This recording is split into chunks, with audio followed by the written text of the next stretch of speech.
Often imitated, never duplicated, the greatest show under the world of outlaws.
Good evening, everybody, and welcome to the Drive Broadcasting Network as we continue our journey with the Precision Racing League American iRacing Sunday Series, brought to you by HighTorqueTexas.com and the BrakeMod at thebrakemod.com. And tonight, the PRL brings you the Top Gun Motorcycle Training 100, part of round 10 of the American iRacing Sunday Series. I'm your commentator, Sean Zulu. I am joined by my good friend and producer, Dave Everly. How are you doing, buddy? I'm doing great. How you doing, Sean? I am doing good too, thank you. Just pumped because this is now round number 10, so the closer we get to the end of the season, well, round 10 of 12, the closer we get to the end of the season, the more intense the racing becomes. And that means we'll be seeing a lot more drivers battling early on to play the track position game. But Dave, tell us a little bit about tonight's race, please. Well, as you said, we are here at Auto Club Speedway. It is a 2-mile oval track here in Fontana. Taking a look at tonight's weather here. We are having an air temperature of 65 degrees, track temperature of 65. We are under partly cloudy conditions. The wind 3 mile an hour out of the east. That is some very, very good track temperature, right? The 65 degrees Fahrenheit speed weather. And the drivers do have a 60% fuel limit as usual. Once again, it's 60%. So we should expect to see at least 2 to 3 green flag pit stops like we did last week at Indianapolis for the road trip RV rental by Paul Johnson. And we did, some drivers did only make it on 2 stops, but had to save gas the rest of the way and were able to make it. But others did have to go in a third time as well. Well, just a recap from last week's race at Indianapolis Motor Speedway. Had 95 Jeffrey Ford bring it home for his second win this season. Jason Ashby came out second, Eddie Hawks third, Mike A. Taylor fourth, Colton Lane fifth, Jerome Berthome sixth, Chris Perez seventh, Patrick Mercier eighth, Jean-Francois Champagne ninth, and Pody Johnson 10th. And looking at the teams these drivers belong to: Jeffrey Ford once again, Ford Lane Motorsports; Jason Ashby, Wrangler Motorsports; Eddie Hawks, Jet Mechanic Motorsports; Mike A. Taylor, Big Block Sim Race Team; Cotton Lane, Ford Lane Motorsports, QC Motorsports with Jerome Berthome, Gamer Gloves Sim Team, Chris Perez, Champs with Mercy, Patrick Mercier, and Champs with Mercy again, Jean-Francois. So both teammates here, 8th and 9th in points, and the 10th place is the 14 of Paul D. Johnson with Big D's Racing. And moving on to our current season standings, we do have James O'Brien still in the lead in points. 24 Corey Blevins going from 3rd place last week to 2nd place this week. Jeffrey Ford from 5th place to 3rd after having his 2nd win last week. Dallas Pataska from 2nd bumped down to 4th. Cotton Lane from 7th up to 5th. Markel Murphy from 4th down to 6th. Jason Ashby from 10th up to 7th. Lance Marsh from 6th to 8th. Poddy Johnson still 9th in points. And Jean-Francois Champagne back in the top 10 after last week's race. And looking at the teams for the drivers belong to here in the points, James O'Brien once again Underdog Motorsports, Corey Blevins Flat Out Motorsports, Jeffrey Ford Ford Lane Motorsports, Dallas Pataska DAMP Motorsports or DAMP Motorsports, Ford Lane Motorsports with Cotton Lane, Markel Murphy Flat Out Motorsports, Jason Ashby, Wrangler Motorsports, Big D's Racing, Lance Marsh, and Poddy Johnson. So both Big D's Racing drivers, Lance Marsh and Poddy Johnson, are 8th and 9th in points. Jean-Francois Champagne, Champs with Mercy. And that does round up the top 10 once again. But going back to tonight's race here, we do have 100 laps at Auto Club Speedway. And the drivers will be going for 100 laps, and they're running lap times from 38 seconds all the way up to 40, depending on the later stages of the run, once those tires start to kick in. And looking at it right now, we have 2 seconds remaining before we advance, and we have the 88 of James O'Brien taking the pole here, and this is going to be his 3rd pole position this season.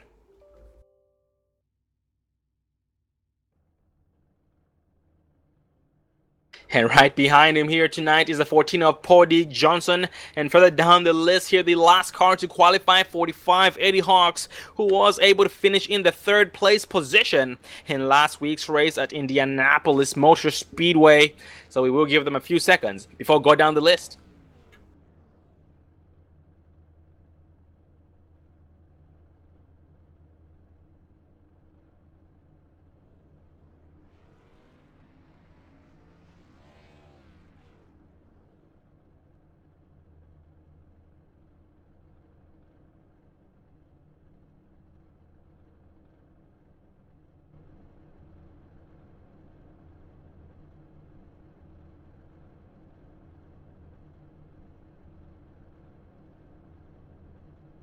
Once again, we have the 88 of James O'Brien qualifying on the pole for the 3rd time this season. The 14 of Poddy Johnson right beside him starting 2nd. The 6 of Steven Mattox 3rd. 95 Jeffrey Ford 4th. The 8 of Stephen Aguilar starting 5th place.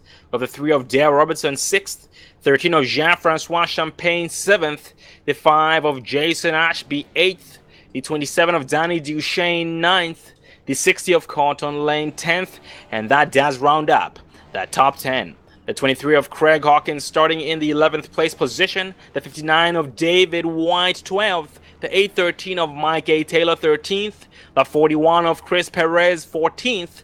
The 17 of Jerome Berthome 15th. And that 45 of Eddie Hawks being the last car to qualify here tonight in the 16th place position. Further down the list is the 48 of Markel Murphy 17th, 24 Corey Blevins 18th, the 9 of Austin Moore 19th, the 28 of Eric Roberts 20th, and the 54 of Lance Marsh in the 21st place spot. And this does give us here tonight a 21 car field. So that's 21 drivers starting here tonight's race, as we do have the drivers now rolling off pit road behind the pace car 70 miles an hour for 100 laps, 100 with a 60% fuel limit. It's going to be a wild one. Yeah, most definitely. We are going to see speeds in excess of 200 mile an hour, then slowing down to 180, about 180, 185 in the turns. So these drivers are going to be hammering around these track here for 100 laps here tonight. Oh, absolutely. And I'm scanning the field right now, and we are missing a couple of drivers. And one of the drivers missing tonight would be, is the defending champion, last season's champion, the one of Pataska. And since he's missed tonight's race, that's gonna give him his third race he's missed of the season. Very unfortunate to not see him here on the racing surface. But James did take over the season standings lead as of last week at Indianapolis Motor Speedway. But now here we are entering turn 3, almost exiting turn 4, going green for the first time. This time by the drivers getting bunched up nice and tight behind this pace car. Gonna see some green flag pit stops.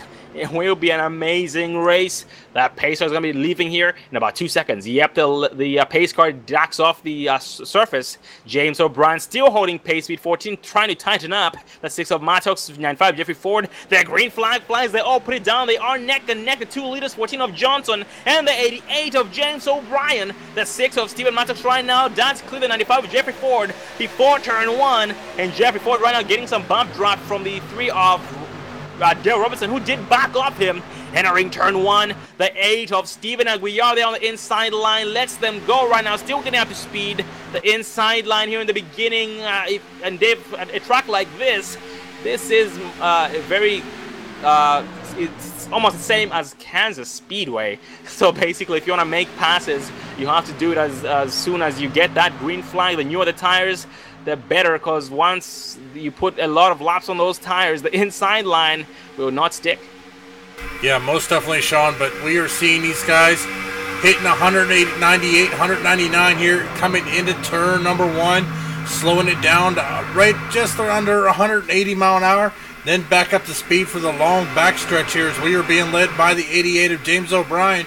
Paul D. Johnson moving up into second, Stephen Maddox third, Jeffrey Ford, round running fourth, Dale Robertson rounding out your top 5 here on lap 2 of 100. And we have some battles for the back in the pack. 27, Danny Duchesne here getting overtaken by the 813 of Mike Taylor, but off turn 4 he did get that slingshot, so he just might clear him before turn 1, but nope, the 813 of Taylor is on the inside line, the preferred race group, so he does have the shortest way around the track. And right now Duchesne is trying to draft off 23 of Hawkins, and Hawkins doing the Q line, going down low in the turns, but back high on the exit of the turns. But Duchesne right now tries his best to hold off the 813 of Taylor, but Taylor still going nice and strong. Duchesne did get the slingshot off turn 2. He's going to lead a big nose entering turn 3. Yeah, Mike Taylor running that inside line, but I tell you, Danny Duchesne just not letting him go. As he's just way high, that is going to allow the 813 to clear him.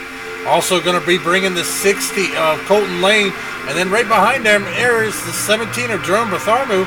So they are battling for the 10th, 11th, and 12th position right now, as Danny Duchesne is now under fire from the 60 of Colton Lane.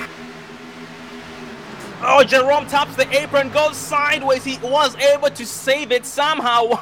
Holy cow, what a save by him.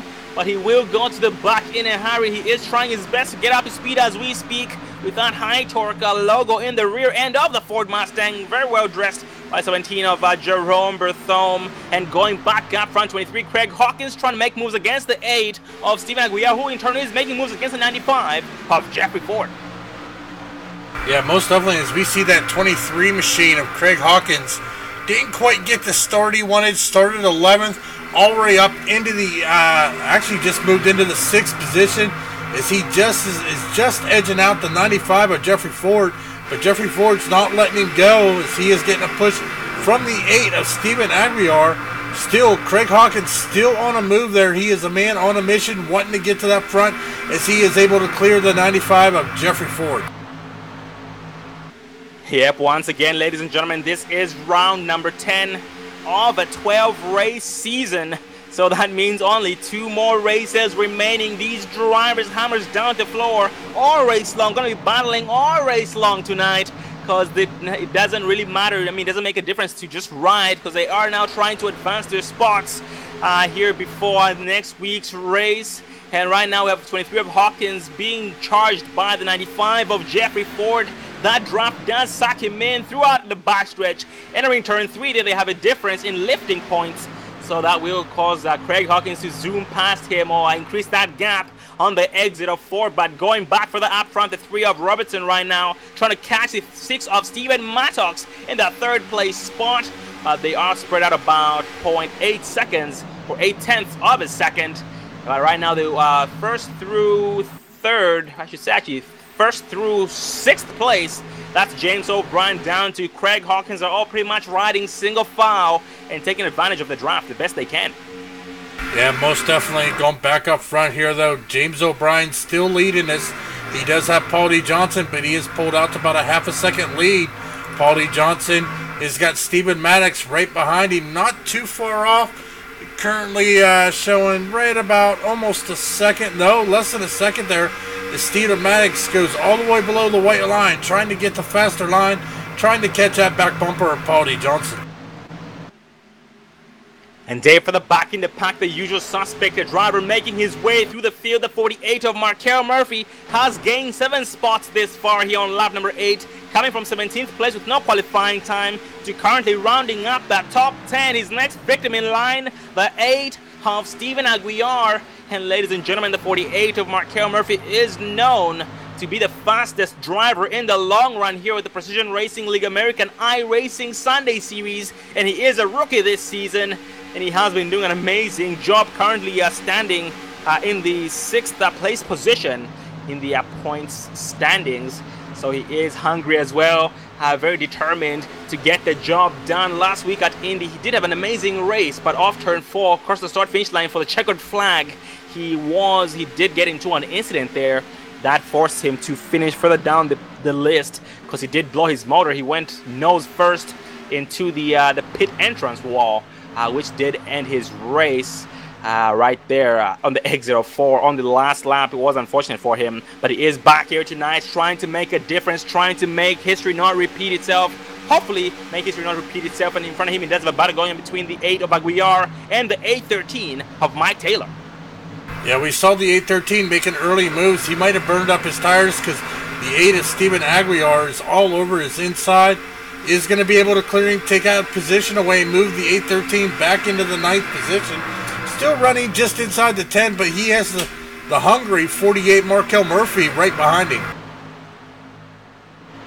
Yeah, Markel is catching up in a hurry, and for the back in the pack, 24, Corey Blevins moving in points here from the that's the third place position in points as of last week to 2nd this week. So he is only a few points behind the leader of the standings. That's going to be the 88 of James O'Brien once again. And holy cow, Dave, what a paint scheme on the 24 of Blevins. That is a well-dressed machine. Yeah, that's a good looking there 24 machine, Chevy Camaro. He is putting it to use here as he is now looking to the inside there of the 60 of Colton Lane. Just not able to get there. Colton Lane's going to shut the door on him, but that is going to keep him right back there in 13th position. But now he's got the 5, Jason Ashby, right behind him, kind of pushing him down the front stretch here. Yep, they are working together so far, trying their best to catch up to their next opponents in line here on lap number 12. And up in front of them, the 48 of Markel Murphy was all over the 8 of Stephen Aguiar, but they did go back single file there off turn 2 throughout this back straightaway. And the 8 of Aguiar right now picking on the inside of the 813 of Taylor.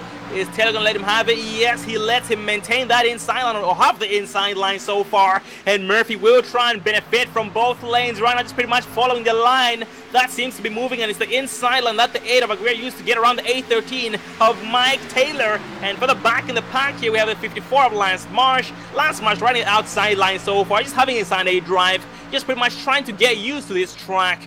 And also the track's different racing conditions, or the way it handles every single lap, because the more laps they put on the tires, the more difficult it will be to draft. And basically, the longer the run goes, the more the outside line starts to work.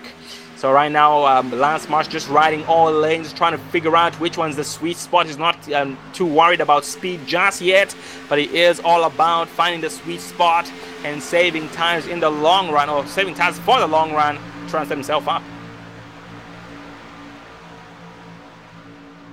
For the back in the pack as well, Dave, 41, Chris Perez. This driver is always in the back, 59 of David White. These drivers both just like to ride in the back in the beginning of the race, but then end up finding their way to the front in the later stage of the race.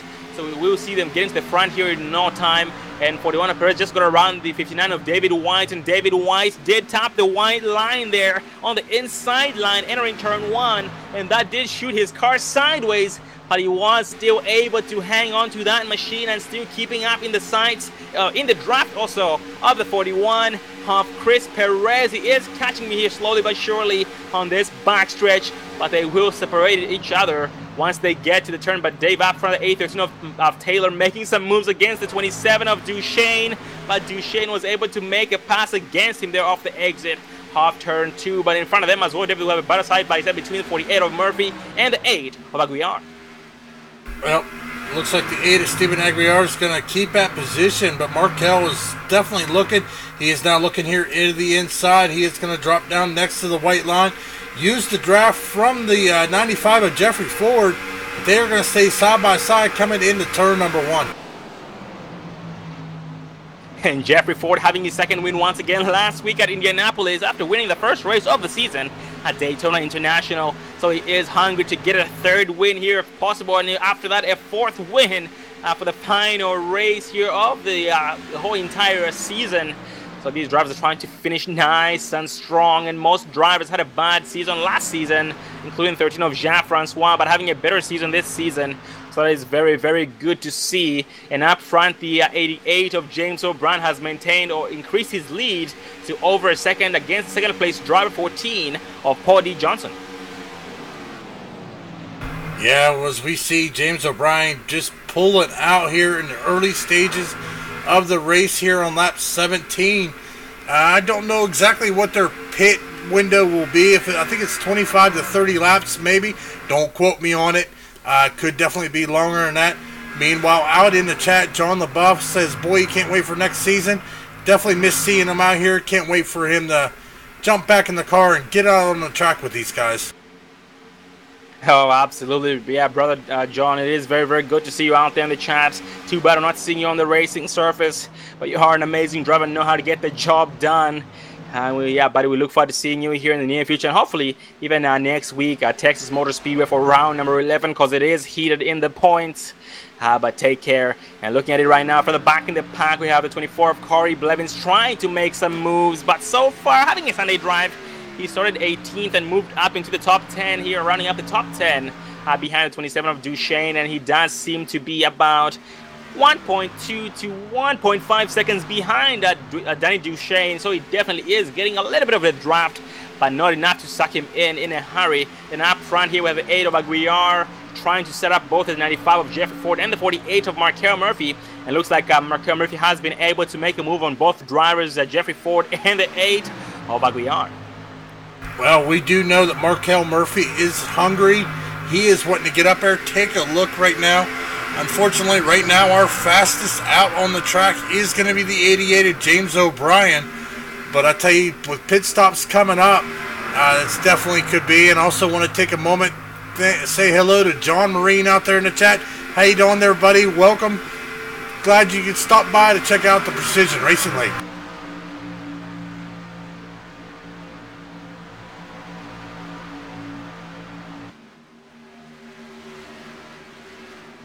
Well, as we are taking a look, the 8 of Steven Aguiar now making moves here on Jeffrey Ford. He is going to get around him. Jeffrey Ford kind of dropping a little back down, dropping in the 8th. As the 27 of Danny Duchesne is looking to capitalize on the 95 of Jeffrey Ford, just slowing down enough. Yes, he is. He is making leeway there. He is catching the 95 of Jeffrey Ford. And going for the back up front, 13 of Jean-Francois right now. His next victim in line is about half a second in front of him. That's going to be the 3 of Dale Robertson for the 4th place position. And Robertson at the same time has some pressure.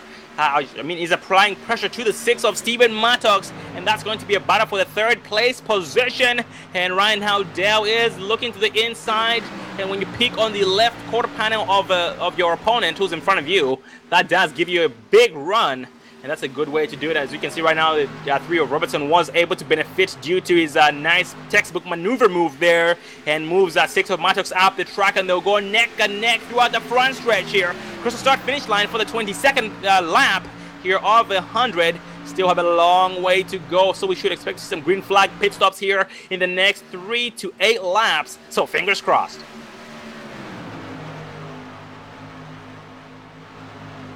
Oh, Dave, look at that lead of the 88 of James O'Brien. Last time I had checked and last time we talked about him, he was 1 second ahead of the 14 of Johnson, who is in second place. But now that lead has increased 1.2 seconds more, and that gives him 2.2 seconds ahead of everybody. And we have some pit stops kicking in. We have the 22 of James O'Brien, 22. No, that's the 14 of Johnson, sorry. The 14 of Johnson going down with the 8 of Aguiar. Lance Marsh going to be joining them here on lap 22. Well, we are starting to see our first round of green flag pit stops, lap 23. Question is, are they just trying a short pit strategy, maybe get together with some teammates and run? So now we are going to keep a look up front here, as that is going to move Stephen Maddox up into second, Dale Robertson third, but actually Dale Robertson is now under fire from the 13 of Jean-Francois Champagne in that brake mod Chevrolet. He is to the inside as the 6 of Stephen Maddox.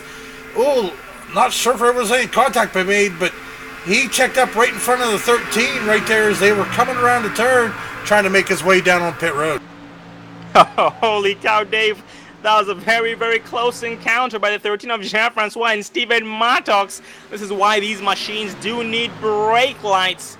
But I'm guessing NASCAR does that to avoid since the bump, because of the bump drafting, it might easily break those tail lights.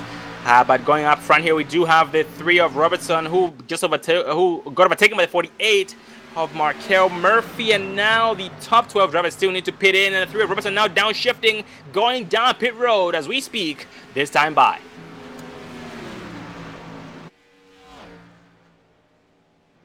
And that gives second place spot over to the 48 of Markel Murphy. Markel Murphy, Jean-Francois second, third. And looking at both drivers, Jean-Francois and Markel, they are now about 4 seconds behind the leader, the 88 of James O'Brien. And I'm pretty sure James O'Brien right now is trying to run his tank dry, Dave, because looking at him right now, because of the big lead he had over everybody else before they had pitted in, he has nothing to lose by running his tank dry. Well, actually, here comes the 88 of James O'Brien down on pit road. We are going to up. Here comes the 88 of Markel Murphy, the 13 of Jean-Francois Champagne, the 27 of Danny Shane. But Craig Hawkins is going to stay out, and that is going to give him the race lead here on lap 25. Oh, lap 26. Yep, that's our first lead change of the night right there. And 23 of Hawkins got overtaken by the 8 of Aguiar. And 8 of Aguiar is being shown a lap down. He has already pitted in. He is on fresher tires here. More grip, more speed here on the straightaway. Actually, more speed he can maintain through the turns, which will give him more speed on the straight stretches. So the longer Craig Hawkins stays out, the more time he will lose to everybody else. But right now he's still being shown second, so he needs to stay on one more lap so he can be counted as a new leader here. So that's going to give him the lead over on lap number 27 this time by. Yeah, most definitely. I tell you what, he is looking good in that Dre Broadcasting Tennessee Volunteer Chevrolet Camaro there. He is going to get credit for leading his first lap, as he is starting to back it down here in these turns because of the tire wear. But let's keep an eye on him to see if he is going to be pitting this time by, as he is now 27 laps on his tires, while everybody except just him and David White still need to pit. Looks like Craig Hawkins goes high. He will miss pit entrance, going around one more time. David White backs it down, is on pit road as we speak. So that leaves only one driver to pit in, and once again, that's the leader, 23 of Craig Hawkins. And by the looks of it, the 14 of Johnson Dave was able to get around, or actually get out in front of the 88 of James O'Brien. So once everything cycles through and the 23 of Hawkins pits in, Johnson will take over the race lead. Looking at it right now, looks like James O'Brien and Paul D. Johnson are not too far apart.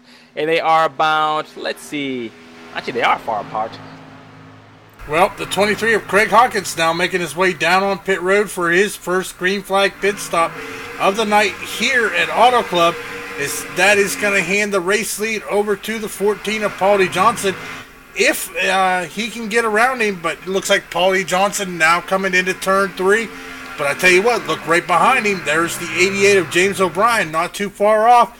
But Paul D. Johnson is going to be our new race leader once come across the start-finish line. Yeah, and I do apologize right there, everybody. I was having some difficulties. It said they were 52 seconds apart, and that was not right. But looking at it right now, they are less than 1 second of each other. And that 88 of James O'Brien will be pulled in slowly but surely every single lap. So Johnson just might be a sitting duck, but right now Johnson is doing the Q line to try and keep 88 of James O'Brien behind him for the longest time before he gets out to him with the use of the draft. And for the back in the pack, 48 Markel Murphy being shown about 2 seconds behind the 88 of James O'Brien. And at the same time, he does have the 6 of Steven Mattox right behind him. Look at Steven Mattox, Dave. Mattox has gained some rear end damage. So it looks like he might have had an incident somewhere on pit road or maybe on the track that we might have missed. But by the looks of it, it's not too bad. Yeah, most definitely. I think that might have been from when he was trying to go down pit road and there was a miscommunication between him and the 13 of Jean-Francois Champagne, who is actually still running right behind him here as we are going to take a look, see if we can see any nose damage there on that machine. No, I don't see any nose damage there on the 13 machine. So it might have just been very minor contact, but the thing with the back end damage there on Steven Mattox, I don't think it's going to affect him too much as far as his top speed. Absolutely, and he is trying his best to catch up to 48 of Markel Murphy, but by the looks of it, the gap in between these two drivers just keeps staying consistent lap after lap. They are now about 1.5 seconds apart, so I will monitor that. The next time they cross the start-finish line, and up front, Dave, the 88 of James O'Brien has cut down the lead of the 14 of Cody Johnson to 4/10 of a second. So he is catching up to him every single lap. And that draft is James O'Brien's friend, but Cody Johnson's enemy. Yeah, most definitely. As we are watching here, he has now cut it to almost under 3/10. He's just 3/10 behind him, so he's gaining about a tenth a second every lap on Paulie Johnson. Meanwhile, Markel Murphy shown just under 3 seconds there behind the race leader. Steven Mattox in fourth. Jean-Francois Champagne rounding out your top 5. And for the back in the pack, Dave, we have a driver who has moved up a lot ever since the beginning of the race. 54 of Lance Marsh. Lance Marsh was taking a sunny drive early on and is now trying to make some moves, trying to head towards the front. Starting 21st, currently 8th place, but being challenged by the 95 of Jeffrey Ford for the 8th place spot. Lance Marsh tops the white line, shoots him up the track a little bit, and Jeffrey Ford is going to do the crossover move here on the exit of 4. Yeah, he had to back it down just a little bit. It's touching that apron. It pushed him up to the wall a little more than he wanted, so he had to back it down. But now he's under fire from the 24 of Corey Blevins. Corey Blevins now running 10th after starting 18th here tonight. 12 Lance Marsh did get the slingshot off turn 4, so he will be able to lead a big nose entering turn 3. But 24 Blevins is going to toss it into the inside line. 12 Lance Marsh still stays high to try and exit higher. The higher he exits, the bigger the slingshot he gets off the turn. By 24 Blevins was able to make the pass successfully against him here off the exit of turn 4. And Dave, going back up front, the 88 of O'Brien has caught up to 14 of Johnson, and they are spread out about only 1/10 of a second. And that 14 of Johnson goes high to try and most likely break the draft. 88 of James O'Brien did get a little bit loose there off turn 2. But Johnson right now is pretty much feeling the pressure, but he's handling it quite well. Yeah, it's one thing these drivers got to learn to do, not drive from the rear view mirror. But I tell you what, if he's looking in that rear view mirror, he is seeing that Altima Camaro of James O'Brien right there all over him. Kind of almost like James is playing with him a little bit, saying, hey, I'm here, just waiting on you to make a mistake, and around you all go. Yeah, that's enough motivation for me to not make a mistake if I were in the shoes or the position of the 14 of Cody Johnson. And they are now close to each other. 88 of James O'Brien goes to the inside. 14 of Johnson shuts the door. He lets him know, nope, not that easily. I will try and fight until the death. And it's not over until it's over. 88 of James O'Brien trying to look to the inside, but the 14 of Johnson has cleared him. He goes back down the track to shut the door on him, but then goes back up high to set himself up for turn 1. Oh, James O'Brien on the inside. Here comes James O'Brien on the inside, door to door with the 14. Paulie Johnson, he wants that lead back. here after already leading 25 laps of the 36.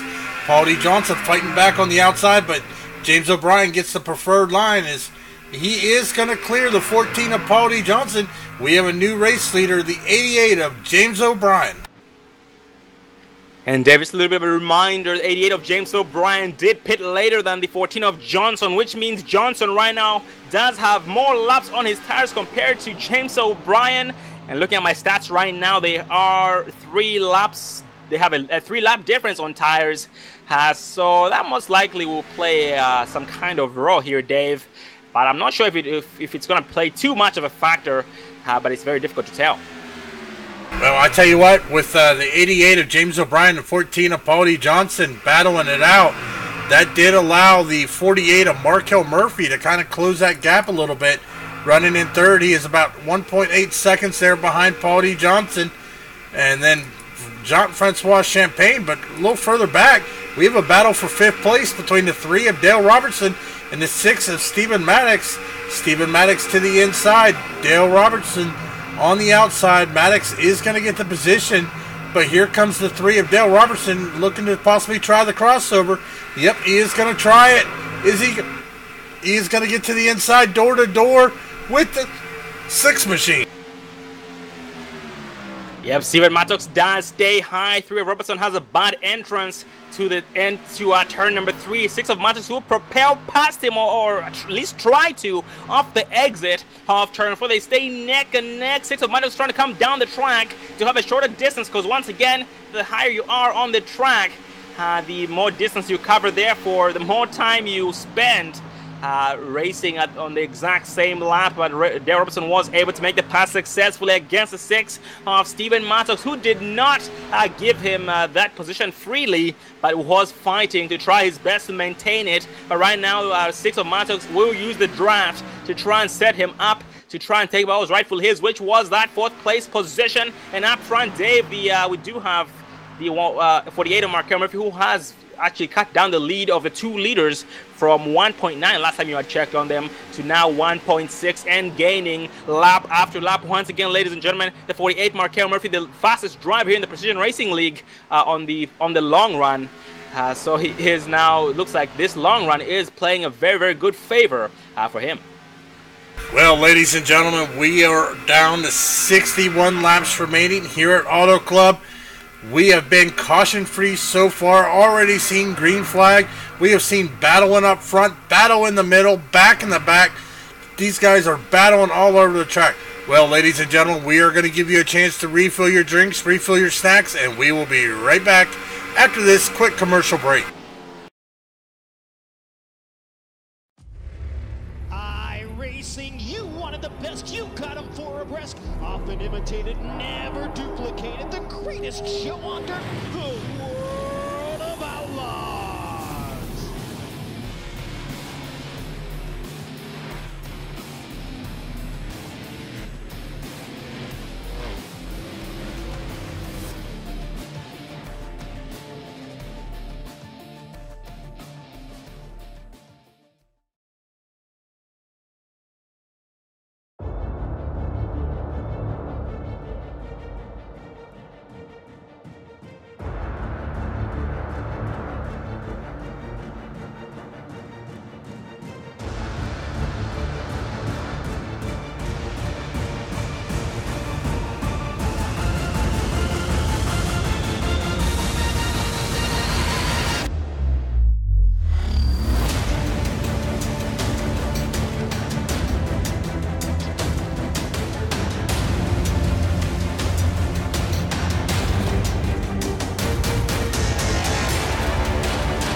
Welcome back, ladies and gentlemen, to the Precision Racing League American iRacing Sunday Series as we continue tonight's race, the Top Gun Motorcycle Training 100, as the season is sponsored by HighTorqueTexas.com and the Brake Mod at thebrakemod.com.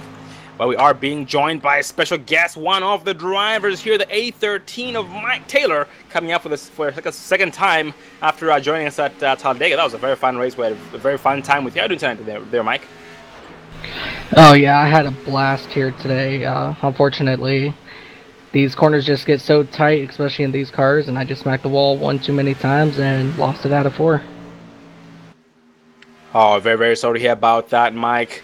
Man, it was good to see you coming back. We talked a lot about you here up in the booth. You were battling a lot of drivers early on, and you did have a lot to offer. Oh yeah, I definitely had a good, strong running car the first like 10-15 laps of this race, and then once my car just got tight, I just started falling back, and it was definitely a lot of fun to be sitting up there and being competitive for 2 weeks in a row, so that was pretty cool. Oh, absolutely, brother. It is very, very good to see you every single week, every single time you can make the race. And we have had, we're now having our second round of green flag pit stops so far. Stephen Aguirre did pit in already. Paul Johnson is on pit road. Eric Roberts down pit road as we speak. And this is now lap 48. And the 48 of Murphy has now taken over the second place spot away from the 14 of Johnson, who has gone down to pit road for some pit stops. We haven't actually spoken much of that 28 of Roberts here tonight, but he is here currently now rolling off after pitting in.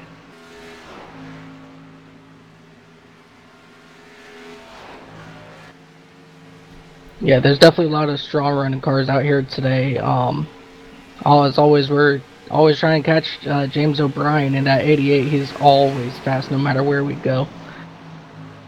Oh, absolutely. And yeah, we talked about how this was his third pole position race of the season. But we do have 2 more races remaining, and the next race being at Texas. Do you think you're going to have better luck there? If bad luck is any luck, then I'll have some luck on my side there. Texas hasn't always been very strong for me. Just like when I play Texas Hold'em, it's not always my best hand. Oh, 10-4. But it definitely is good to see you battling at every single track, despite you not liking it or not thinking you're good enough for the track. And we have had some lead changes. The 13 of Jacques Francois leading his first lap of the night here on lap number 50. And by the looks of it, we have, let's see, 8 drivers left to pit in. 13 of Jefferson is now going down pit road as we speak. Darrell Robertson is going to be joining him. That's going to pass the lead over to 54 of Lance Marsh. Oh, never mind. Lance Marsh down pit road. He's going to pass the lead over to the 59 of David White. And I see the chat there with John Marine, High Torque Texas, or HighTorqueTexas.com. They do specialize in high torque wrenches.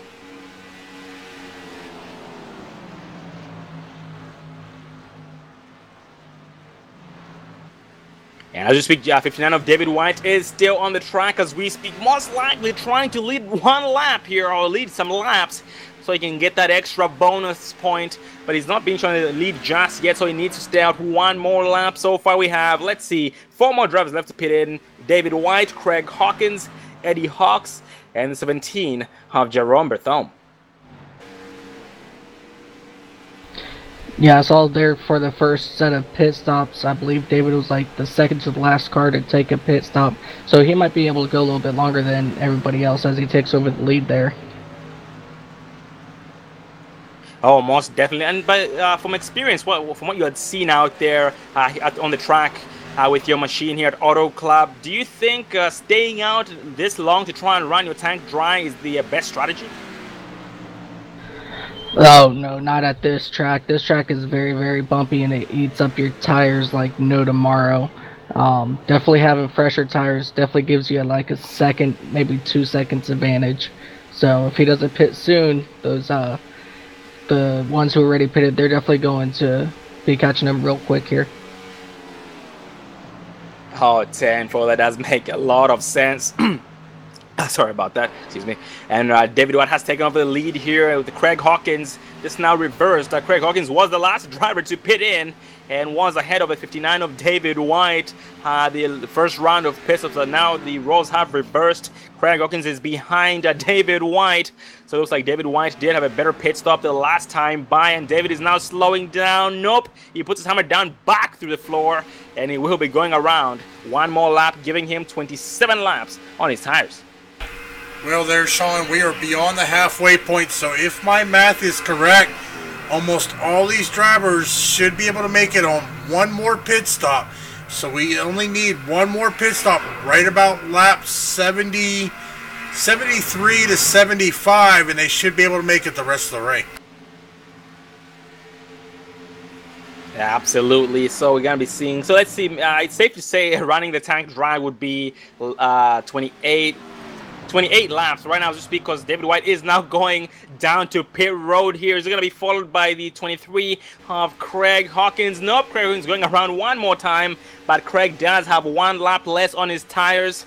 So now he is on lap number 27 on his tires, but here in the race on lap number 55.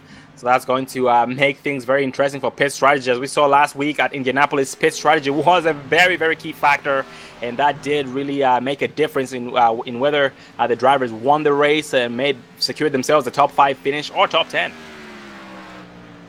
Oh yeah, that's definitely for sure. A couple guys coming out of turn 4, someone ran out of fuel over at Indy, and I was able to sneak up into the top 4. So fuel strategy is definitely key.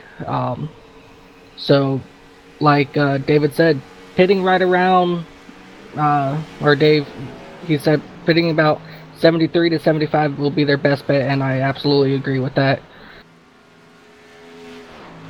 Yeah, that's going to give them the security of knowing that they will be able to make it all the way. And some drivers who pitted in too early might be having to go down pit road sooner, before lap 73, so they will be trying to save some gas in order for them to be able to make it all the way. And we have the last driver pitting in as we speak, the leader, the 23 of Hawkins, but Hawkins has the 88 of James LeBron 11 seconds behind him. That is not pretty.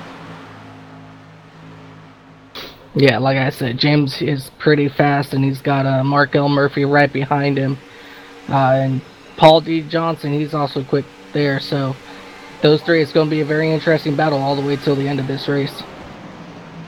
Oh, absolutely. And Paul D. Johnson and 88 of Brian had been battling heavily all race long, and right now Johnson is being shown about 1.6 seconds behind James O'Brien. We had talked about how Markel is known up here in the booth as the fastest driver in the long run here this season in the Precision Racing League American iRacing Sunday Series, and he definitely is living up to that name. Oh, absolutely. You've definitely seen Markel run some very long runs in this, and he definitely knows how to make it work on the long run, as we're working on lap 58 now, and we still haven't had a caution yet. And the 28 of Eric Roberts just went a lap down, so Roberts will be trying his best to get as many laps, or get his lap back. And looking at Eric Roberts, he does have some damage on the right front of that machine. Very, very well dressed, high torque out paint scheme. Well, actually the brake mod paint scheme, but that is a beautiful paint scheme by Eric.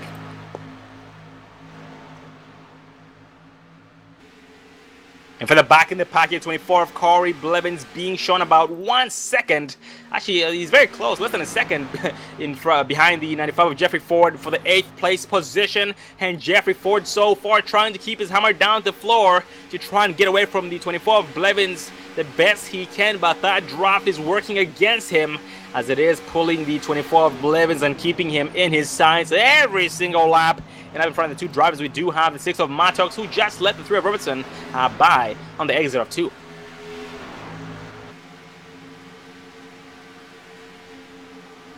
And Mattox still rocking that rear end dent in the right rear, but it has seemed to not be affecting him whatsoever, if any. Hasn't hasn't seemed to have been affecting him whatsoever, because he has been able to just pretty much maintain the same gap between him and Thrill Robertson, who has been his biggest rival so far in between the first and second pit stops. And for the back in the pack, the 5 of Jason Ashby so far being shown 5 seconds behind the 60 of Cotton Lane, who he is trying to get around for the 10th place spot.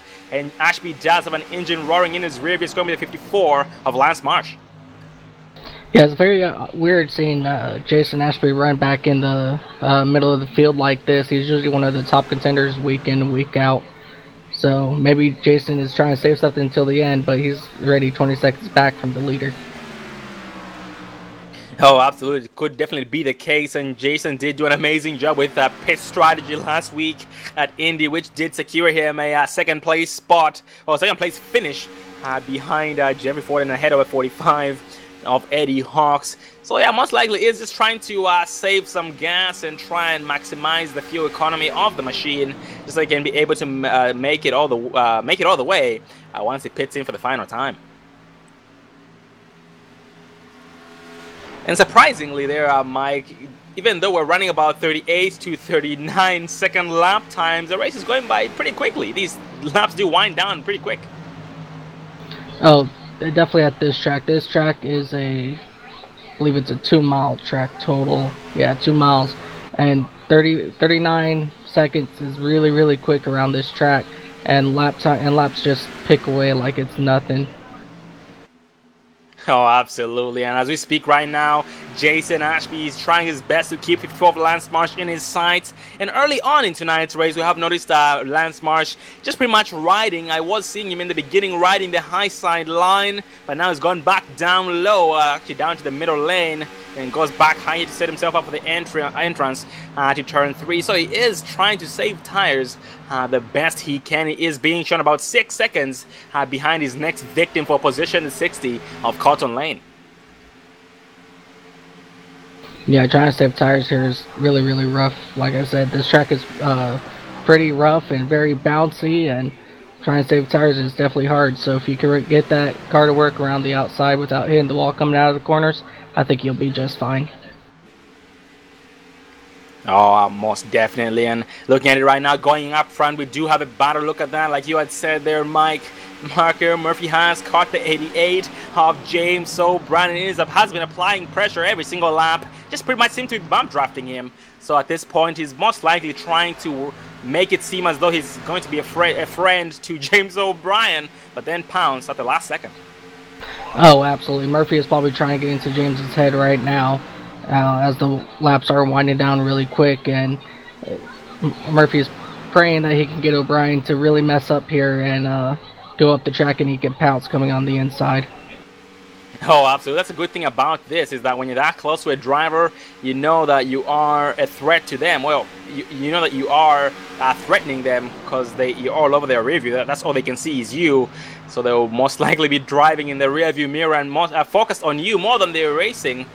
So that way they'll easily make a mistake. And as we speak, the two drivers did get around the 445 of Eddie Hawks, and Eddie Hawks has now gone a lap down, and their next victim in line is 23 of Craig Hawkins, being the last car on the lead lap.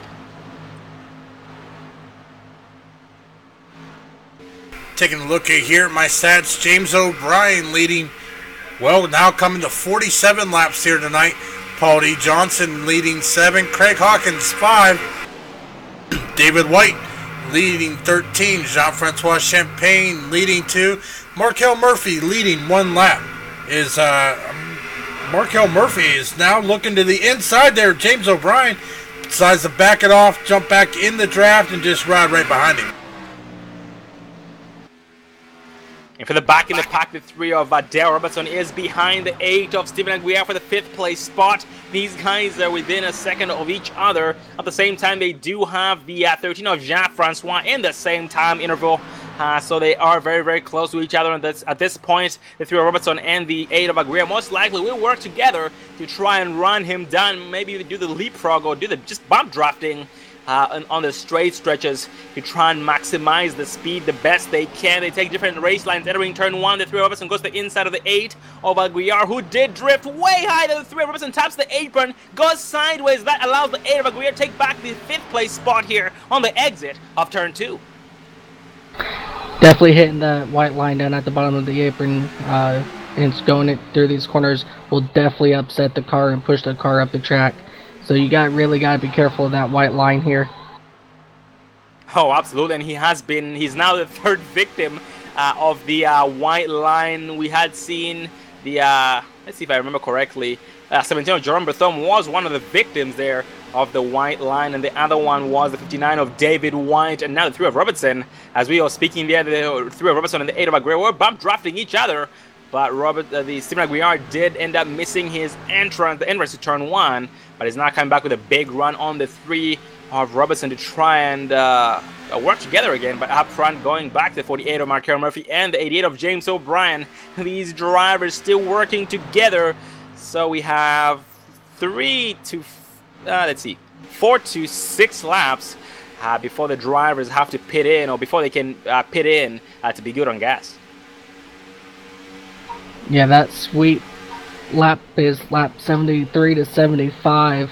When I was out there running, I was making my own calculations in my head, and I was going to be pitting, it seemed like every 25 laps, so lap 75 was going to be my final stop, but now here I am. Yeah, absolutely. Very unfortunate indeed, Mike, but it was good seeing you out there battling these guys, giving them the best run for their money. Well, giving the best competition possible. And as you were speaking there, we did have one driver down pit road. We still do have the driver on pit road. It's the 6 of Stephen Mattox, who did pit in with 32 laps to go. So that driver is going to be short at least maybe 3 to 5 laps.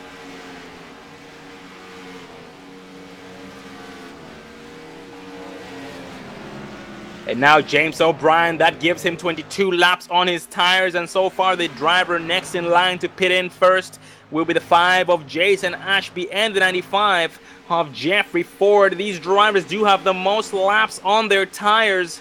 And let's see, we now have 30 laps remaining here in tonight's race. And I believe Craig Hawkins did go 28 laps during his last pit stop. So it lets us know that you can be able to run. Running the tank drive would be 28 laps on your tires. So which means the drivers once again have 2 more laps to be good. Also here, Sean, taking a look, it looks like James O'Brien, actually he is just now being passed by the 48 of Markel Murphy. Markel Murphy is able to get around him here on lap 71, but James O'Brien thought about doing the crossover. He is just going to ride in line. But back to what I was saying, James O'Brien has secured the most laps led here tonight after leading 52 laps of 100 here with 29 laps to go. Oh, that's very, very good to hear right there. Congratulations to the 88 of James O'Brien for leading the most laps here tonight at Auto Club Speedway. And Dave, he now has to worry about 48 of Markel Murphy. Markel Murphy has started increasing that lead every single turn, but 88 of James O'Brien backs it down for his final green flag pit stop.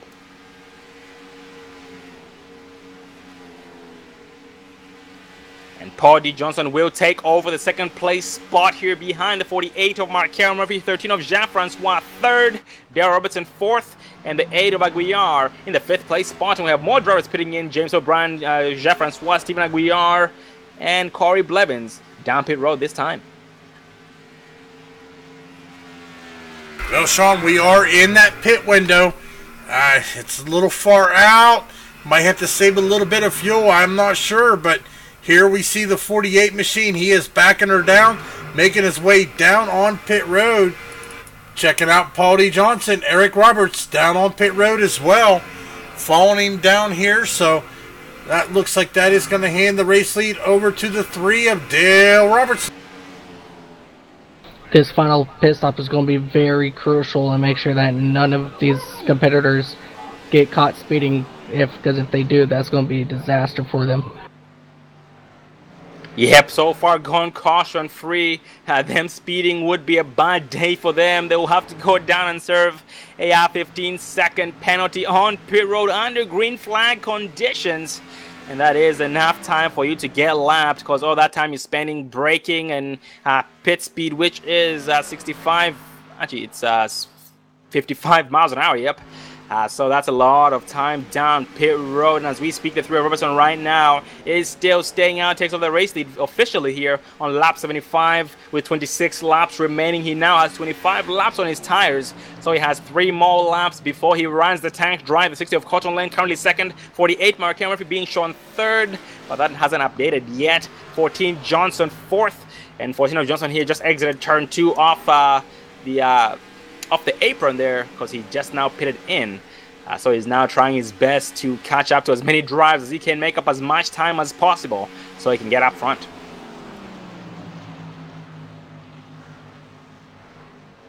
And this now gives us only 6 drivers left to pit in, and by the looks of it, Craig Hawkins has only 19 laps on his tires.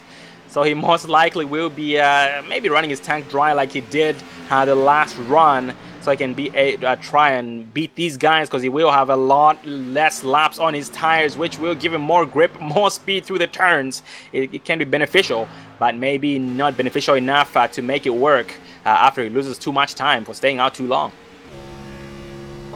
Oh, absolutely. Tires, like I said, is very important here, and staying out for as long as you can, it could end up not working out for you. Yeah, I mean, we have the 2 leaders down pit road, Dale Robertson and the 60 of Colton Lane, and that's going to pass the race lead over to 59 of David White. David White staying out here. Yes, he is. Off turn 4, he will go high, and that's going to give him the lead on lap number 77 with 24 laps remaining. Craig Hawkins right behind him. The 2 drivers, White and Hawkins, are spread about 4 seconds. Here this lap. 27 Duchesne as well is now trying to battle the 27 Duchesne. We just got around some traffic here. That's going to be 5 of Jason Ashby. And speaking of Duchesne, Duchesne has sustained some damage on the machine, so I'm not sure what happened to him, but it most likely is affecting him. Oh, for sure. If he hit the wall coming out of the corner, that front end damage really will slow the car down. This track is very, very dependent with the aero, and if your car is just a little bit beat up, that's going to slow you down just enough for you to be able to make any moves. Yeah, hopefully it's not the case for Danny Duchesne. And speaking of Duchesne, here, Mike, he is going down pit road for his final pit stop of the night with 23 laps remaining here in tonight's race. And on the track, we had 88 of James O'Brien and the 48 of Mark Murphy, who were able to find each other. And Murphy occupying the inside of the 88 of Bryan off the exit of 2. At the same time, James is drafting off the 23 of Craig Hawkins in front of him. Oh, they will take him 3 wide here. He will stay high to let them by. 48 Mark Murphy makes a pass successfully on the 88 of James O'Brien. O'Brien might try to do the crossover, but it's not close enough to make it work. And that right there is how much of a difference new tires make at this racetrack, as they just easily got around the 23 of Craig Hawkins. Yep, Craig Hawkins right now most likely hoping for a caution so he can be able to pit in and get his lap back at the same time, so he can be back here with these drivers on the same pit strategy. And if a caution were to come out, I'm pretty sure every single driver would go down to pit road to get 4 sets of tires, but no gas whatsoever, because the less gas you have, the lighter the car and the more speed you are to maintain or to gain from it. And for the back in the pack here, we have the 17 of Jerome Berthon moving up into the 6th place spot behind the 14 of Johnson. And it looks like 17 of Jerome is backing it down as we speak, going down pit road this time by with 21 laps remaining.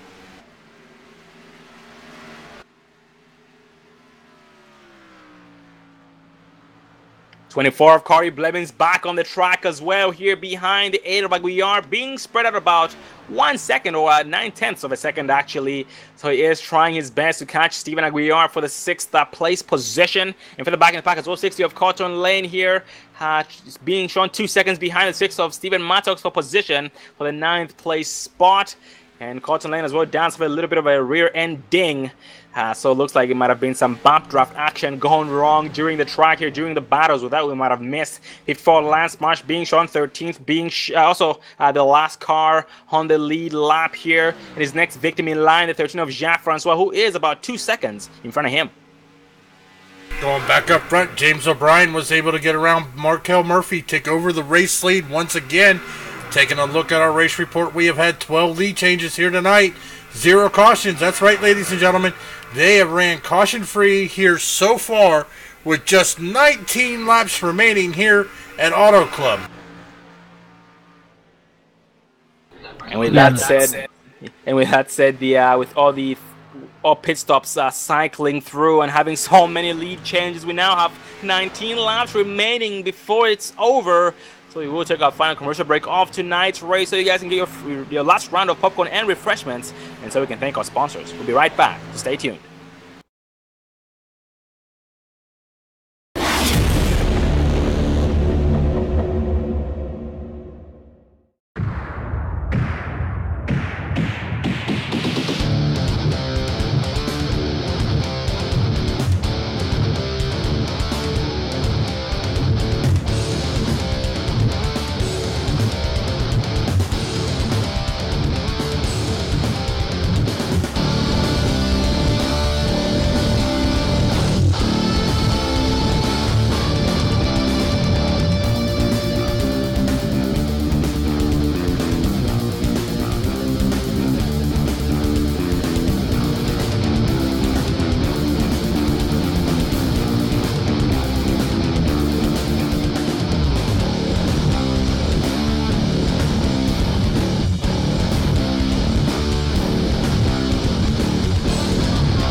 Welcome back, ladies and gentlemen, to the Top Gun Motorcycle Training 100 as round 10 of the Precision Racing League American iRacing Sunday Series, brought to you by HighTorqueTexas.com and the Brake Mod at thebrakemod.com, which would be in your on the top left of your screen and the top right below the ticker. We're going back to the race here. We still have a battle going on between the first place and second place driver, 88 James O'Brien, and 48 of Markel. If I got that backwards, Markel is leading James O'Brien, currently second, but trying his best to get on Markel, and he does have, let's see, 12 laps remaining before he has to until he has to make his move here. And behind them they have 14 of Johnson, but Johnson's being shown 10 seconds behind him in third place. At the same time, Johnson does not have pressure for a while. His next victim behind him is the 24 of Blevins, who is 6 seconds behind him. So right now he does have just a Sunday drive, trying his best to stay consistent and catch up to the drivers in front of him the best he can. And the 8 of Aguiar at the same time has the 3 of Robertson. These drivers, Robertson and Aguiar, have been together, Dave, all race long, and as we speak they are spread out about 0.9 seconds. Yeah, most definitely there, Sean, but we are coming down to the nitty-gritty here. 11 to go. Leaders now entering turn 3 and 4, coming on 10 to go here tonight. Caution free here at Auto Club for the Top Gun Motorcycle Training 100, brought to you by American iRacing Sunday Series, who's sponsored by High Torque Up Texas and the BrakeMod.com. And Mike, it is go time. Any favorites out there, or anybody you think is gonna win? Well, at this point in time, it looks like it might be Markel Murphy who's pulling away from James O'Brien. He's up to just about, probably about a second now on him, and Markel just keeps pulling away. Oh, absolutely. I just now noticed that as well. I did miss that, and yep, that gap is getting nothing but bigger bad news for James O'Brien. And by the looks of it there, Mike, James might have burned up his stuff trying to get around 48 of Murphy. Oh, absolutely. It's definitely very easy to burn up your tires here, and it's all about tire management coming down to with the last 8 laps. It's all about saving your tires, and if Markel can save his tires just enough, he's going to keep being able to pull away from James O'Brien. Absolutely. And going back for the back in the pack here, the driver who I had talked about early on, it was Steven Mattox. He did have the earliest pit for the final pit stop of the night, well, for his 3rd pit stop of the night. So that means Steven is not going to be able to make it all the way from my calculations, if our calculations are correct. And he's currently being shown in the 8th place spot. And he's now challenging the 13 of Jacques Francois for the 8th place position here on lap number 92. Oh, and that gives us 8 laps remaining. 13 of Jacques Francois stays high to make him occupy the inside. Then my Propel passed him off turn 4. Nope, 6 of Matthews puts it down the floor and makes it stick on the inside, and will clear him successfully here. Nope, I spoke too soon. 13 of Jefferson still occupying his outside as we speak. And look at that, right behind them is the 54 of Lance Marsh. The more these guys battle, the more Lance Marsh is going to be able to catch up to them. And Lance Marsh has been having a Sunday drive all race long, and it has paid off. It has worked in his favor. He has been staying consistent every single lap and been doing an amazing job here in the long run. 23 Craig Hawkins here being shown the first car lap down in the 11th place spot, trying to hoping for a caution here so he can be able to get his lap back, because he is the first car a lap down and will be eligible for that lucky dog. For the back in the pack, Danny Duchesne, Eric Roberts. These two drivers are nose to tail as we speak. So Danny Duchesne, who has damage, is still being able to keep up with Eric Roberts here on the straight stretches. So that draft is definitely paying off. Well, here's an interesting fact I just now noticed, Sean. Right now, our hardest charger right now is going to be the 48 of Markel Murphy. After starting 17th and has made his way all the way up in the first, gaining 16 positions. Now looking, he has increased his gap to 1.283 seconds over the 88 of James O'Brien, as we are 6 laps to go, getting ready to come across the start-finish line, making it just 5 laps remaining here in tonight's race. Oh, absolutely. And behind James O'Brien is 41 of Chris Perez. I mean, spoken much of Chris Perez here tonight. He has been keeping low profile as usual, but now here towards the end, he is trying to get his laps back the hard way, being shown 3 laps down. Going to be getting around the 88 of James O'Brien, or at least trying to. And also behind, next in line here is the 95 of Jeffrey Ford. Jeff Ford was having an amazing race in the beginning. Not sure what happened to him. Most likely had. Oh, speaking of Jeffrey Ford, he does have some damage on the front end of that Ford Mustang. So some contact was made, and that we might have missed. And right behind him is the 14 of Paul D. Johnson. Paul D. Johnson being shown 11 seconds behind 48 of Markel Murphy, and 10 seconds behind 88 of James O'Brien in second place position. And the caution flies here on lap 97 with 4 laps remaining. That will end the race. I'm going to back up. I see who might have been involved. Well, Sean, that is going to be the 27 of Danny Deshane. As we pull up our Dre Broadcasting instant replay here, we are going to rewind it. Following the 27 of Danny Deshane, he just gets into that outside wall, breaks loose, and then smacks hard into that wall, and he actually goes airborne.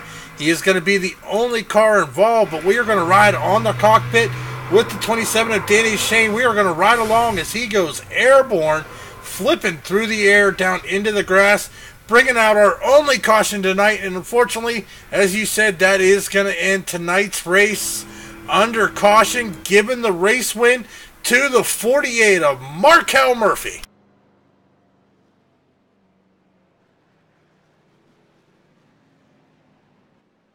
Yeah, that was quite a violent wreck on the 27 Dushane's part. Very, very unfortunate indeed for Danny Dushane and Mike.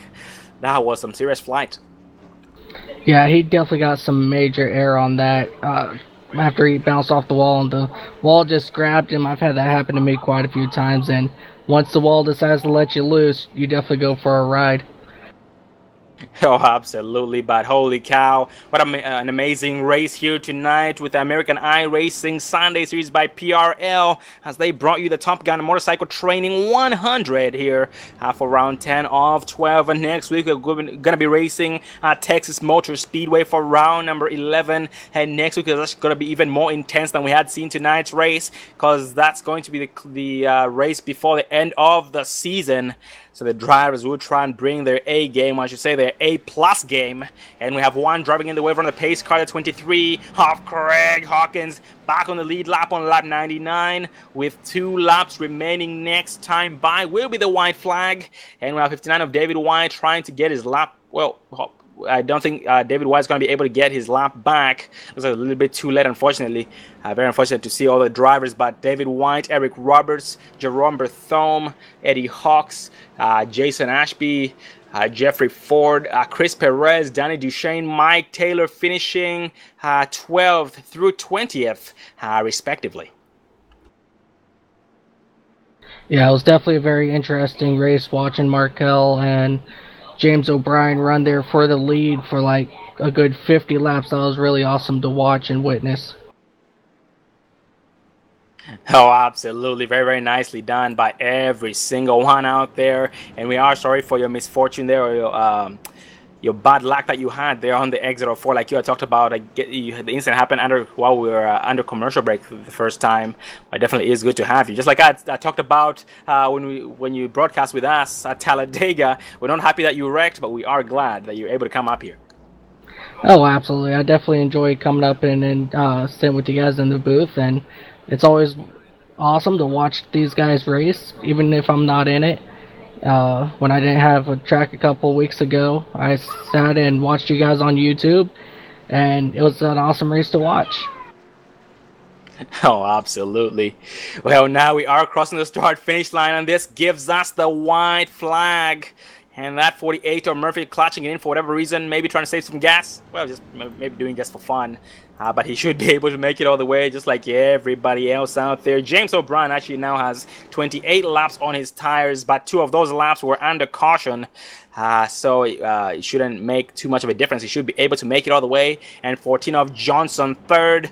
Corey Blevins, 4th, after having an amazing race as well. Corey going from 18th to 4th, gaining 14 spots overall here in tonight's race. Steven Aguilar going from 5th place, finishing in 5th place, So no position change there. He was able to maintain it. And Dale Robertson as well, 6th to 6th. So no change on both drivers, Stephen Aguiar and Dale Robertson.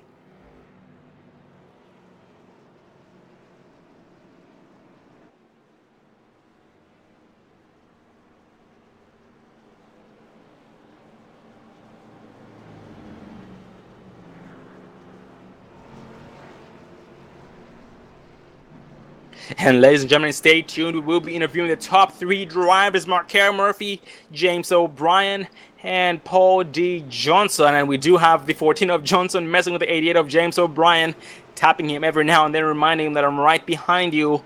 And you're lucky the caution came out. Otherwise, I was going to try my best to lap you. They do exit turn 4 for the final time, this time by 48 of Markel Murphy will bring this thing home unchallenged at 70 miles an hour. What a race tonight, being a hard charger. 88 of James O'Brien qualifying on the pole tonight and also leading the most laps. And if we can, Dave, let's ride with the 48 of Markel Murphy for his victory lap.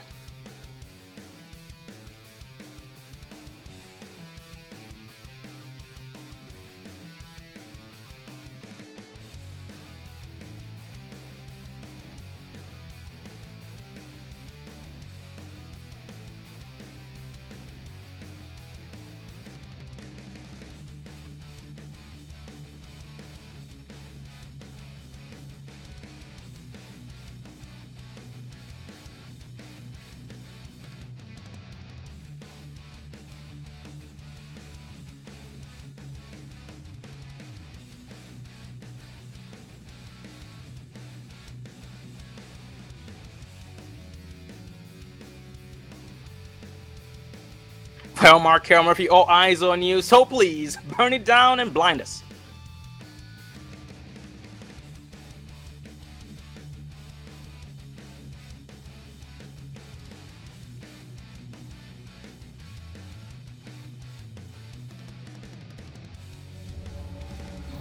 It was definitely a very well-deserving win for Markel Murphy as he's still burning down the house here on the front stretch. And you can see right there, Mike, that was almost a perfect donut there at the start-finish line. That lets you know he's used to winning. Absolutely, that was very beautiful there, Markel. And let's see what he's going to do now up here in the grass.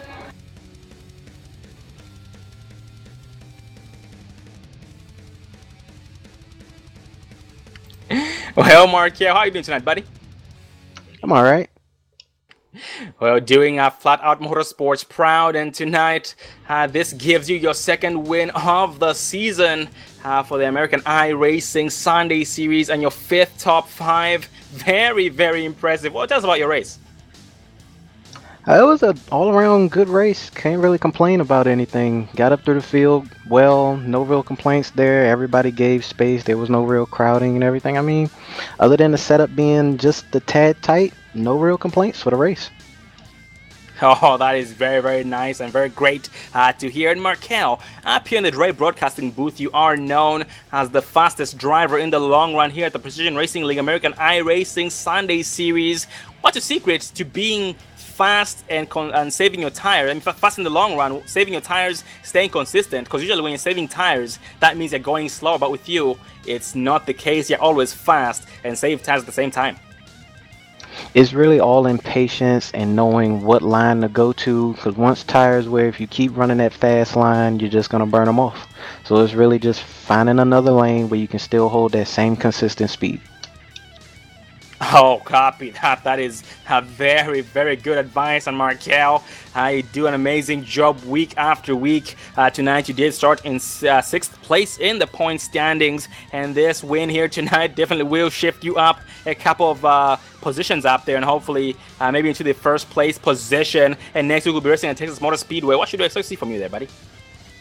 Hopefully something close to what tonight ended up being. If not a win, hopefully a top 5 or something that'll propel me up in points again to make a tight race for the finish. Oh, 10-4, brother. We definitely do look forward to your performance and you showing up at Texas Motor Speedway. Before we let you go, buddy, any final words? Thank you guys for broadcasting. Thank all the guys who submitted a setup this week to help us with this week's race. And thanks to my sponsor CBS Digital and Excess Power. And thank you guys for always making us feel proud. Well, buddy, congratulations on your second win of the season. Look forward to seeing you next week at Texas Motor Speedway for round number 11. It's going to be a wild race. Have a good night, buddy. Thanks. You guys do the same. And that was the race winner, Markel Murphy, but right behind him is the season standings leader, have 88, have James O'Brien, who qualified on the pole tonight and last week at Indianapolis Motor Speedway with representing Underdog Motorsports. Good to up there, James. Yes, sir. How are you doing tonight? I'm a little tired after that one, but it was a lot of fun. Oh man, I can only imagine you had your hands full tonight. And also want to congratulate you on leading the most laps tonight at Auto Club Speedway. Well, buddy, tell us about your race and all your green flag pit stops tonight.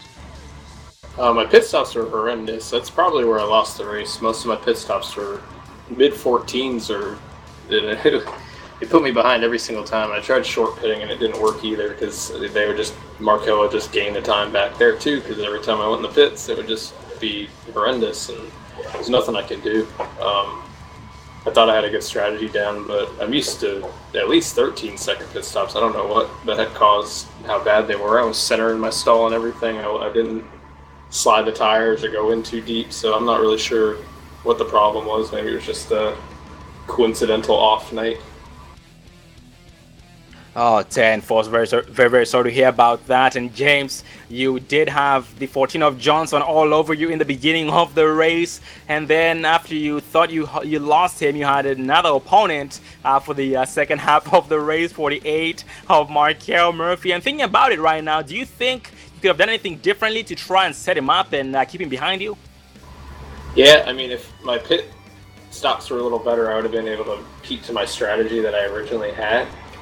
And I would have had fresher tires on the last run, because I was planning on long pitting and then taking a shorter laps on my tires to the last run, which should have had fresher tires and hopefully would have left my last run as my fastest run, but I couldn't do that because I was just set behind from the start.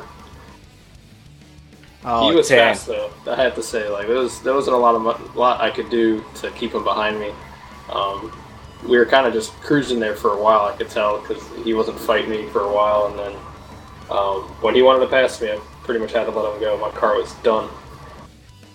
Oh, most definitely. Well, buddy, we are glad that you were able to have a successful night tonight, despite everything you went through. And this now gives you 60 laps led by Dave Everly. Thank you about that. So 60 laps led here tonight, Auto Club by James O'Brien. 2 wins, 4 top 5s, and 7 pole positions in the exact same season. That's very unheard of. So I want to congratulate you on every single thing. And by the way, you go and final words.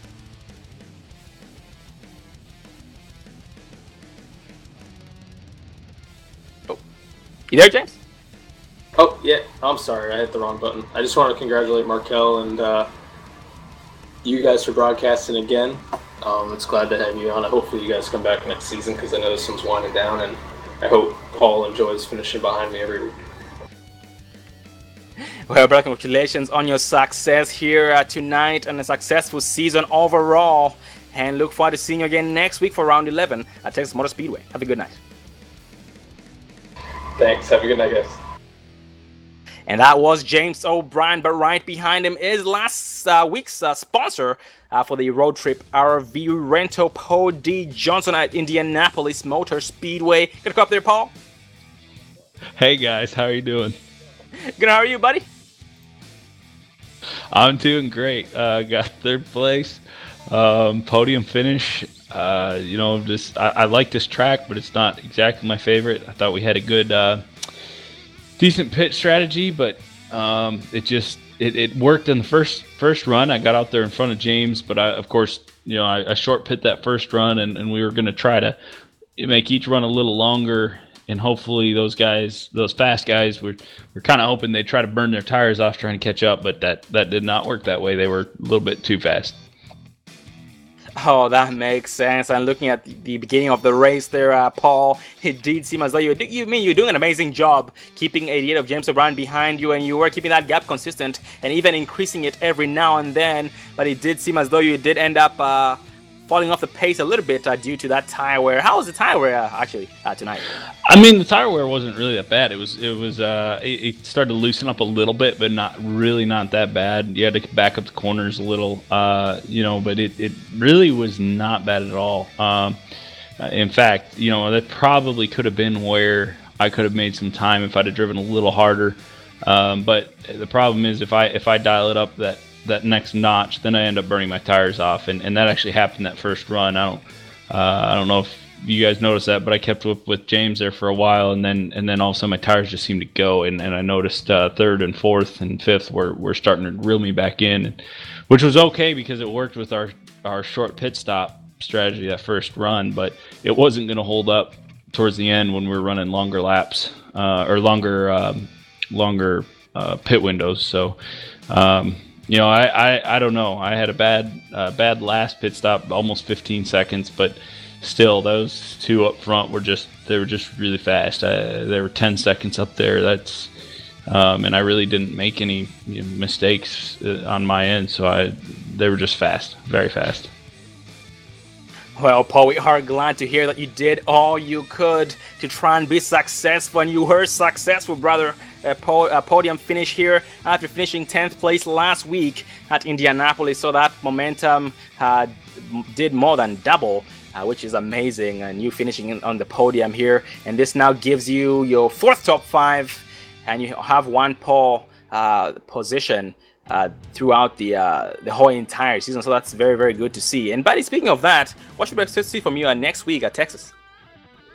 I like 1.5 mile tracks. I really do. The problem is that I still run into the same issues at this track, at those where I can run pretty good, but if I try to run fast, I burn the tires off, and I just can't seem to find that combination of being able to run quick but still keep the tires underneath the car, and at least run as fast as those leaders are doing. Hopefully someday, but not quite yet. And I would imagine Texas, it's going to be during the daytime. I imagine we might see a few more cautions than 1-3 laps to the end of the race.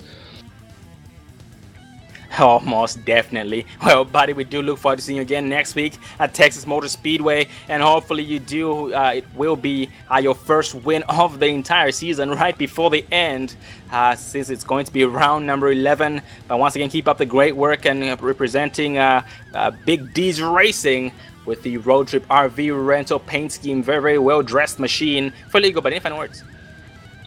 Just want to say thanks to sponsors, Road Trip RV Rental, High Torque of Texas for sponsoring the entire league, as well as the Brake Mod. I know they sponsored us as well. Also want to sponsor thanks to Big D's Transport, who is the race team owner, and Lance Marsh, who finished in 9th tonight. So top 10 for both Big D's cars. That's pretty good, and it's going to be a good points night for us. And my goal next week is to finish in front of James O'Brien, so we'll see if we can make that happen. That gives us something to look forward to, and once again, congratulations on your success here in tonight's race, finishing 3rd, and look forward to seeing you again next week at Texas. Have a good night, buddy. Sounds good. You too. Thanks for the broadcast, guys. And that was Paul D. Johnson representing Big D's Racing. But we do have tonight's race sponsor, that Top Gun Motorcycle Training 159 of David White, representing Misfit Motorsports. You get a cop there, David? Hey, good evening, guys. Did we put on a good enough show for you tonight?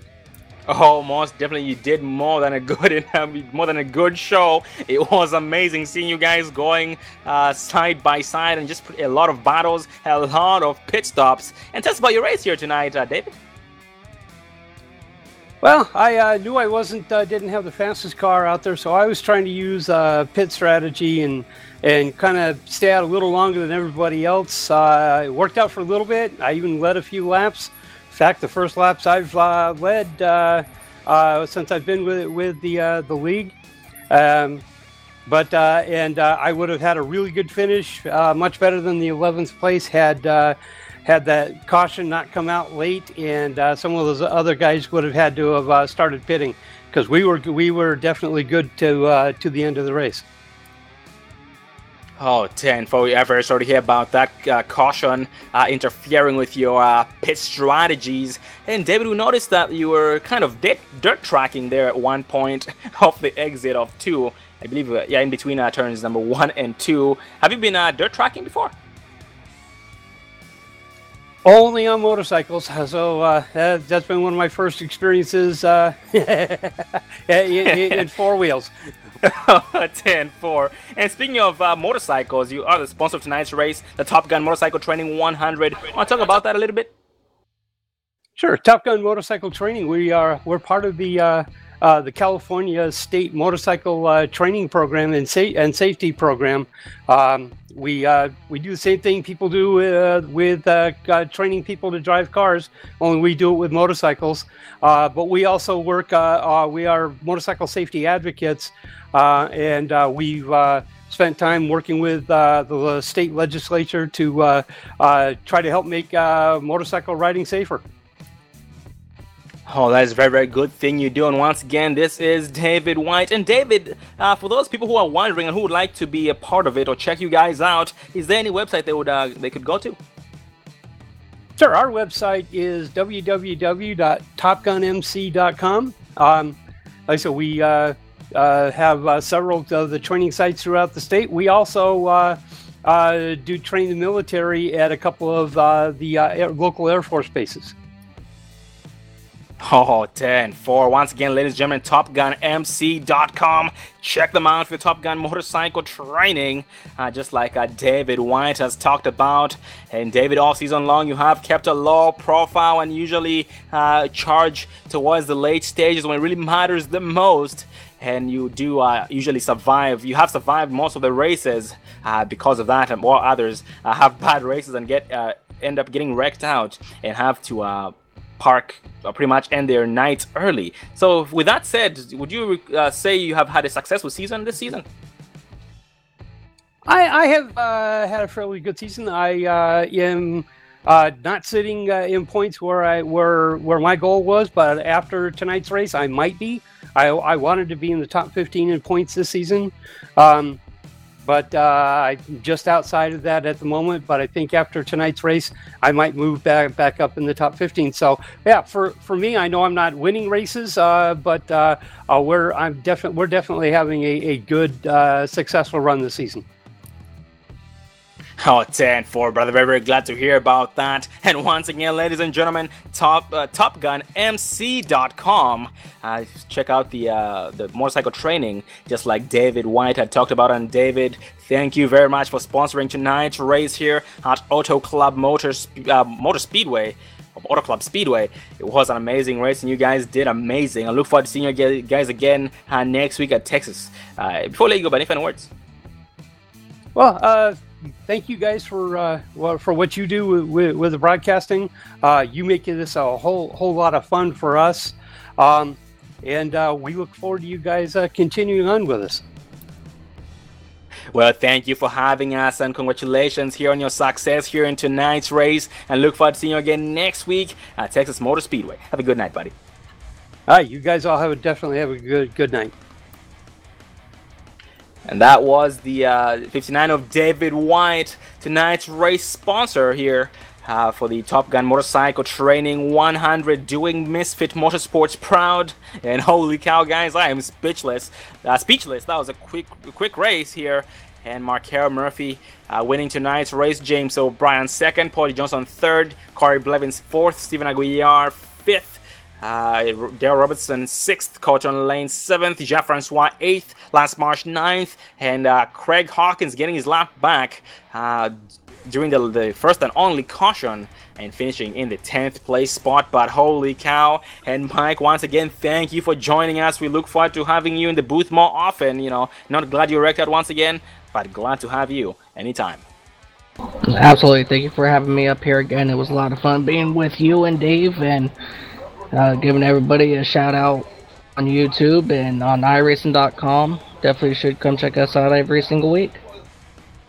Absolutely. And speaking of the league, ladies and gentlemen, if you'd like to be a part of the action, once the season is over, they will be recruiting drivers, and you have to qualify to get in. So check them out at PrecisionRacingLeague.com and Precision Racing League on iRacing. If you guys would like to be a part of the action, they do run B cars at oval tracks every Sunday, and they also do have other series, road series, GT3, F1, and a lot more. So just check them out at PrecisionRacingLeague.com to get all the information that you need to know. And thank you for joining us once again for the Top Gun Motorcycle Training 100, brought to you by David White, part of the PRL Precision Racing American iRacing Sunday series by HighTorqueTexas.com and the Brake Mod at thebrakemod.com. Well, the next race is going to be at Texas Motor Speedway next week, and the next broadcast tomorrow night with the Extreme Motorsports 99 Pro Can-N Series at Texas Motor Speedway for the Rocket Chassis 142. Dave, any final words? Well, we just saw a heck of a race, 97 laps, caution free. Fortunately, the race did enter yellow, but we saw 3 rounds of green flag pit stops. These drivers gave it their all, and once again, congratulations to Markel Murphy coming away with the win, James O'Brien second, and Paul D. Johnson rounding out the podium. So congratulations, guys, and just looking forward to next week. And thank you for joining us, ladies and gentlemen. The next race will be tomorrow night. The next broadcast is going to be tomorrow night, but the next race with PRL is next Sunday for round 11 at Texas Motor Speedway. If you guys like what you saw and like to see more, you want to see this action more often, check us out at youtube.com/Dre Broadcasting Network and hit the subscribe button so you get notified every single time we go live, because we are live 6 nights a week. So you guys have unlimited entertainment coming to you live from different tracks, different leagues, different machines, and different drivers. But the excitement always stays high, is always the same, and gets nothing but higher week after week. I am Sean Zulu, being joined by Dave Everly and Mike Taylor, and have a good night. Thanks for watching.